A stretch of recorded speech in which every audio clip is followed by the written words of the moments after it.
আবার আমাদের এখানে ফিরতে হবে। হরি বল। মাতাজিরা কথা বললে তো আবার এখানে ফিরতে হবে। শুধুমাত্র ভক্তির আশ্রয় যদি আমরা গ্রহণ করি তাহলে আমরা আর পুনর্জন্ম আমাদের গ্রহণ করতে হবে না। মানে ভক্তির আশ্রয় করলে আমরা কোথায় যাব? ভগবত ধামে যাব। আর সেইখানে গেলে আর আমাদের এইখানে ফিরতে হবে না। তাই ছাড়া এই জড়জগতে এই ব্রহ্মাণ্ডের মধ্যে যদি 14টা ভুবন বিশিষ্ট আমাদের ব্রহ্মাণ্ড, এর উচ্চতর লোকে যাই আর নিম্নতর লোকে যাই, যেখানেই যাই না কেন, স্বর্গ লোকে যাই, আমাদের আবার এখানে ফিরতে হবে। সুতরাং আমাদের প্রচেষ্টা থাকতে হবে, যদি আমরা প্রকৃত পক্ষে এই জড় জগৎ থেকে মুক্ত হয়ে ভগবত ধামে ফিরতে চাই, দুঃখ কষ্ট মুক্ত হতে চাই, তাহলে আমাদের প্রচেষ্টা থাকতে হবে যে কি করে আমরা এই চতুর্দশ ভুবন অতিক্রম করে ব্রহ্মাণ্ডের এই জড় জগতের মায়ার বন্ধন ছিন্ন করে ভগবত ধামে যেতে পারি। হরি বল। মাতাজিরা কৃপা করে কেউ কথা বলেন না। কথা বললে তো আপনারা শুনতে পারবেন না, আর পাশের জনকেও ডিস্টার্ব করবেন, এটা অপরাধ হবে আপনার। সবাই এখানে আসছে কৃষ্ণ কথা শ্রবণ করার জন্য, আপনি কথা বলবেন, আপনি তো শুনছেন না, এটা অপরাধ। আর হচ্ছে গিয়ে সাইডে আর একজনকে ডিস্টার্ব করছেন। তো ওই যে প্রভু যে কথা বললো একটু আগে, যে এখানে এই যে ভাগবতী অনুষ্ঠানের আয়োজন করছে, বাইরে থেকেও সেই আয়োজনটা করছে আপনাদের জন্য, ফলে হচ্ছে আপনাদের সুযোগ লাভ করছেন, আর সেই সুযোগটা যদি আপনি ক্ষতি করেন তাহলে আপনি কিন্তু অপরাধী। সুতরাং দয়া করে যতক্ষণ এখানে আছেন চুপচাপ শ্রবণ করুন, আর তারপরে তো কথা বলার অনেক সুযোগ আছে। বল। তা আমরা অনুবাদটা দেখি। হে অর্জুন, এই ভুবন থেকে ব্রহ্মলোক পর্যন্ত সমস্ত লোকই পুনরাবর্তনশীল, অর্থাৎ পুনর্জন্ম হয়, কিন্তু হে কৌন্তেয়, আমাকে প্রাপ্ত হলে আর পুনর্জন্ম হয় না। এখানে অর্জুনকে ভগবান বলছে যে এই ভুবন থেকে সর্বোচ্চ লোক, যদি আমরা ব্রহ্মলোকেও যাই সেখান থেকেও আবার এখানে ফিরতে হবে। সেখানে লক্ষ লক্ষ বছর যদি আমরা আয়ু প্রাপ্ত হই, স্বর্গলোকে যাই লক্ষ লক্ষ বছর আয়ু প্রাপ্ত হই, কর্মফল শেষে, পুণ্যফল ভোগ শেষে আবার আমাদের এখানে ফিরতে হবে। কিন্তু যদি আমরা ভগবানকে প্রাপ্ত হই, ভগবান বলছে যদি আমাকে প্রাপ্ত হও তাহলে আর এখানে ফিরতে হবে না, পুনর্জন্ম হবে না। এই জন্য আমাদের সকলের এই প্রচেষ্টা থাকতে হবে যাতে আমরা এখানে আর পুনর্জন্ম গ্রহণ করতে না হয়। কেননা এইখানে জন্মগ্রহণ করলে আমরা সকলে সুখী হতে চাই। প্রভু যেটা বলছিল যে আসলে আমরা সবাই সুখী কিনা, আমরা ভাবছি এখানে সুখী। জেলে যারা যায় তারা যখন জেলে যে ফার্স্ট ক্লাস কয়েদি হয়, তাতে আপাতত মনে হয় যে না খুব ভালো আছে, ভালোই আছে, কারণ ফার্স্ট ক্লাস কয়েদি, অনেক সুযোগ সুবিধা, ভালো খাওয়া ভালো থাকা।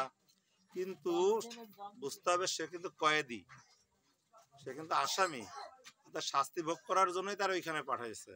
সে ওইখানে সাময়িক একটু সুখ পাইতে পারে, কিন্তু সেটা আসলে তার জন্য সুখের খবর নয়, জেলে থাকাটা তার জন্য আনন্দের নয়। ঠিক সেরকম আমরা এই জড়জগতে এসে যে সাময়িক সুখটা পাই, এটা ওই ফার্স্ট ক্লাস আসামির মতো, জেলে যে ভালো গ্রেড পাওয়ার মতো, কিন্তু এটা আমাদের প্রকৃত আলয় নয়। আর এইখানে আমরা যথাযথভাবে কেউ সুখী হতে পারবো না। এই জন্য আমাদের প্রচেষ্টা থাকতে হবে আমাদের আপন আলয়ে কি করে ফিরে যাওয়া যায়, সেটা যদি প্রচেষ্টা করি তাহলে আমাদের দুঃখের অবসান হইতে পারে। এই জন্য যারা যথার্থ বুদ্ধিমান ব্যক্তি, তাদের সবসময় প্রচেষ্টা থাকে যে কি করে আমরা এই জন্ম মৃত্যু জরা ব্যাধির যে চক্র, এই চক্র থেকে মুক্ত হয়ে ভগবত ধামে ফেরত যেতে পারি।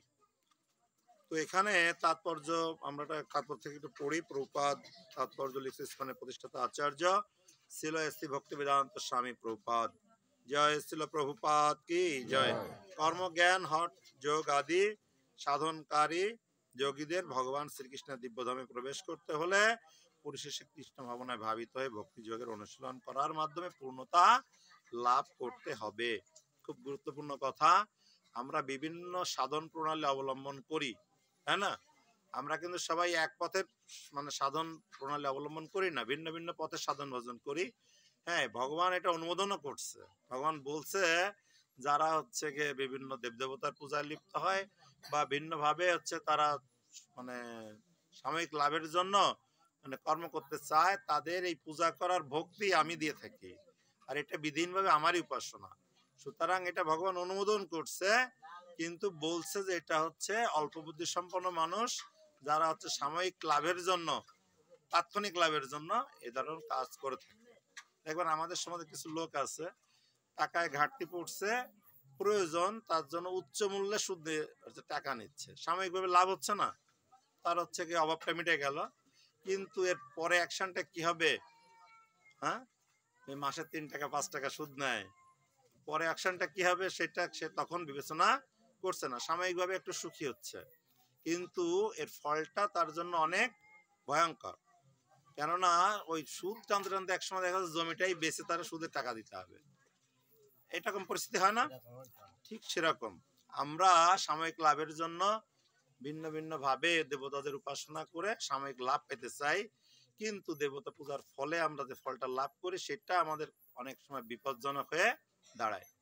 কেননা আমরা দেখছি জগতে যারা অনেক, আমরা যাদের হচ্ছে অসুর বলে জানি, তাদের নাম করা অসুর, যারা অনেক বিখ্যাত মানে অসুর, তাই না? দানব, আমরা বলছি দৈত্যর আজ হচ্ছে হিরণ্যকশিপু, বলি না? দানবরা হচ্ছে রাক্ষস রাজ রাবণ, তাই না? এরা সবাই, এই যে এরা সবাই কংস, এরা সবাই কিন্তু মহান মহান সাধক ছিল আমাদের দৃষ্টিতে। মানে যদি আমরা জাগতিক দৃষ্টি বিবেচনা করি, এরা অনেক সাধন ভোজন করছে, শত সহস্র বছর অনেক কঠিন মানে সাধন করছে, যেটা আমাদের পক্ষে করা সম্ভব নয়, কিন্তু এর ফলে ওরা যা প্রাপ্ত হয়েছে অনেক সুযোগও লাভ করছে।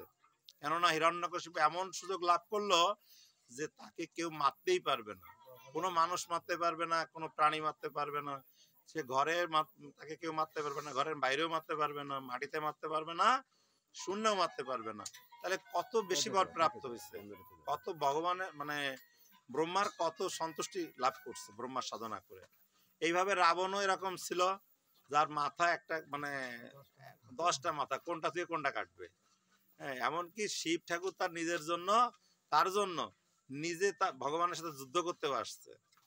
এরকম প্রত্যেকটা অসুরাই, কংস এরকম অনেক সাধনা করছে, এরা অনেক সুযোগ লাভ করছে, কিন্তু আমরা কি এদের সাধু বলে জানি? কেউ কেউ বলি যে হচ্ছে অনেক বড় সাধু ছিল, কারণ তারা হচ্ছে ভগবত বিদ্বেষী ছিল।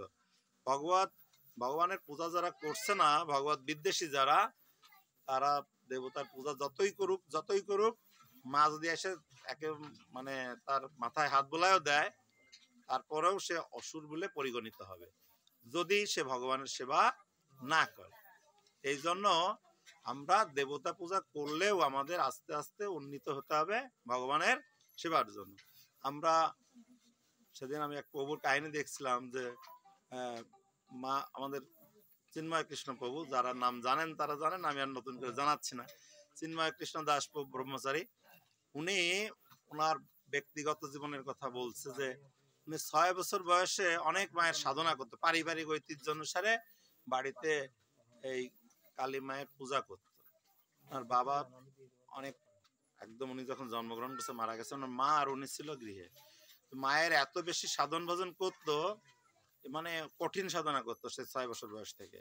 তো মা একসময় ওনাদের দেখাই দেয়, ওনার সাথে দেখা দিয়ে বলে, তুমি যেভাবে আমার সাধন ভজন করছো আমি অত্যন্ত প্রীত হয়েছি, তোমরা একটা কাজ করো, তুমি হচ্ছে গিয়ে আমার প্রভুর সেবা যুক্ত হও, তাহলে আমি আরো বেশি খুশি হব। কিন্তু উনি পারেননি ওনাকে ছাড়তে, যেহেতু মাকে অনেক বেশি ভালোবাসতো, এই জন্য মাকে সে ছাড়তে পারেনি, মায়ের সাধন ভজন করতো। তখনও মানে যে জানতো যে আসলে ভগবানের সেবা করা উচিত মায়ের নির্দেশ, তারপরেও মাকে ছাড়তে পারতো না। তো মা দেখলো যে আমার সেবা করতে গেলে ভগবানের সেবা করবে কখন, কেননা মায়ের সেবা করতে অনেক সময় চলে যায়, কতটুকু সময় আমরা পাই দিনে। তখন মা একদিন, আসলে স্বয়ং প্রকাশিত বিগ্রহ, নিজেই অপ্রকাশিত হয়ে গেল, নিজেই প্রকাশিত হয়েছিল কোন এক সময়। আর ওইখানে বাড়িতে ভিড় লাগে, তো সমস্ত মানে ভক্তবৃন্দ এখানে মায়ের কৃপা লাভের জন্য ওনাদের গিয়ে আগমন করতো, বারে বসার মতো আর কি। কিন্তু যেহেতু স্বয়ং জাগ্রত মা, কিন্তু মা এবার কি করলো, মা হচ্ছে নিজে অপ্রকাশিত হয়ে গেল, মাকে আর খুঁজে পাওয়া যাচ্ছে না। তখন প্রভু অত্যন্ত দুঃখে পড়ে গেল যে মা কোথায় চলে গেল, মা বোধহয় কষ্ট পাইছে, খুব কষ্ট পাচ্ছিল। কয়েকদিন পরে মা তার সন্তানকে খুশি করার জন্য আবার ওনাকে স্বপ্নে দেখা দেয়, দিয়ে বলে যে তুমি হচ্ছে গিয়ে কষ্ট পেও না, আমি থাকতে তো তুমি হচ্ছে আমার সেবা ছাড়তে পারছো না, কেননা তুমি আমাকে অনেক ভালোবাসো, আমি এটা বুঝতে পারছি যে আমি থাকলে তুমি আমাকে সেবা বন্ধ করতে পারবে না, এই জন্য আমি অপ্রকাশিত হয়ে গেলাম, যাতে তুমি হচ্ছে ভগবানের সেবাটা সুন্দরভাবে করতে পারো। আমাকে যতটুকু ভক্তি করো, এই ভক্তিটা তুমি ভগবানকে অর্পণ করো, তাহলে তুমি বেশি সুখী হতে পারবে। তো তখন হচ্ছে কি মায়ের নির্দেশে উনি মানে ভগবানের সেবায় যুক্ত হতে চেষ্টা করলো। এক সাধুর সন্ধান পেল, সেও যথার্থ সাধু ছিল না, উনি বুঝতে পারেনি, কেননা উনি তো আসলে সাধু সম্পর্কে অতটা আইডিয়া ছিল না তখন। তো উনি পরে মা ওনাকে আবার স্বপ্নে দেখা দেয়, দিয়ে বলে যে মা তুমি আসলে সদ্গুরু সন্ধান পাওনি, তুমি সদ্গুরু সন্ধান করো, আর আগামী দিন তোমাকে আমি সদ্গুরু দেখাবো, তুমি সেই সদ্গুরু চরণে আশ্রয় গ্রহণ করে তুমি হচ্ছে গিয়ে ভগবানের সেবায় যুক্ত হও। একটা পরবর্তী দিনে ওনাকে মা সেই সদ্গুরু সন্ধান দেয়, প্রপাত কে উনি হচ্ছে দর্শন পায় স্বপ্নে, এবং বলে যে এটা তোমার সদ্গুরু, তুমি উনার চরণে আশ্রিত আছে যারা, এদের থেকে হচ্ছে গিয়ে উনার শিষ্য, তার থেকে হচ্ছে মায়াপুরে পদ্ম ভবনের 5 তলায় যাও, সেখানে দেখো উনার এক শিষ্য আছে সদ্গুরু, তুমি তার থেকে দীক্ষা গ্রহণ করো। পরবর্তীতে উনি বৈষ্ণবদের সাথে যোগাযোগ করে উনি প্রথম বোধহয় ইস্কন মন্দিরে যায় নন্দন কাননে। যখন গেছে তখন হচ্ছে গিয়ে সাধুরা ভাবছে যে হচ্ছে মায়ের ভক্ত, জীবনে সারা জীবন হচ্ছে মা ভগবানের নিন্দাই করছে, মায়ের শ্রেষ্ঠত্ব প্রতিষ্ঠার জন্য সে হচ্ছে ভগবানের অনেক বৈষ্ণবদের অনেক সমালোচনাও করছে। আজকে যখন সে আমাদের কাছে আসছে, তাকে ভগবানের সেবায় যুক্ত করার জন্য তারা নানাভাবে তাকে বোঝাচ্ছে। প্রভু লাস্টে বলছে যে আসলে আপনারা আমার জন্য অনেক কৃপা করছেন, আর আমি ভগবানের সেবায় যুক্ত হওয়ার জন্য এখানে আসছি, আপনারা আমাকে কৃপা করুন যাতে আমি যুক্ত হতে পারি। পরবর্তীতে তারা হচ্ছে তাকে ধাপে ধাপে মন্দিরে যুক্ত করে এবং ভগবানের সেবায়, এবং মন্দিরে উনি গুরু মহারাজের ছবি দেখে উনি বুঝতে পারে যে এই আমার স্বপ্ন দেখা গুরুদেব।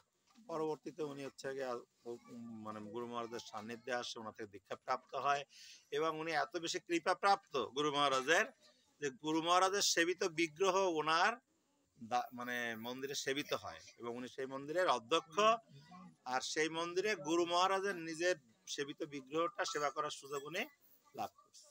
তো এটা দেখুন মায়ের কৃপা, আমরা যদি মাকে যথাযথভাবে ডাকি তাহলে মায়ের কৃপা প্রাপ্ত হলে মা আমাদের এরকম নির্দেশনাই দেবে।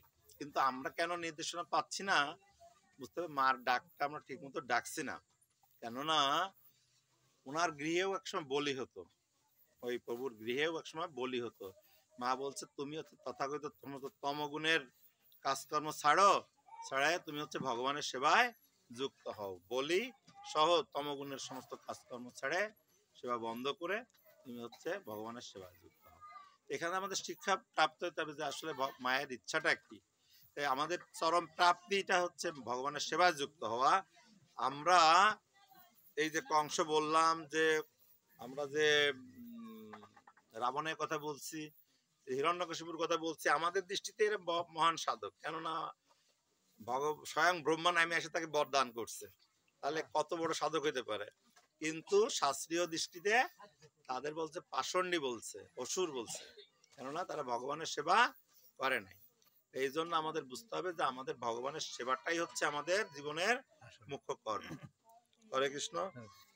তো আমরা হচ্ছে গিয়ে যে অবস্থায় থাকি না কেন, যাই করি না কেন, আমাদের হচ্ছে ভগবানের সেবার সাথে যুক্ত থাকতে হবে। আমরা দেবতা পূজা করলে দোষ নাই, কিন্তু ভগবানের সেবাটা যেন যথাযথভাবে হয়।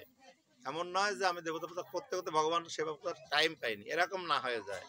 আর ভগবানের সেবা সরাসরি যুক্ত থাকলে সেটা সব থেকে বেশি ভালো, কেননা আমাদের সময় তো অল্প, এই অল্প সময়ে আমরা শুধু ভগবানের সেবা করে এলে আমরা দ্রুত হচ্ছে সেবায় অগ্রসর হতে পারবো। হরে কৃষ্ণ। আমরা আর একটা বিষয়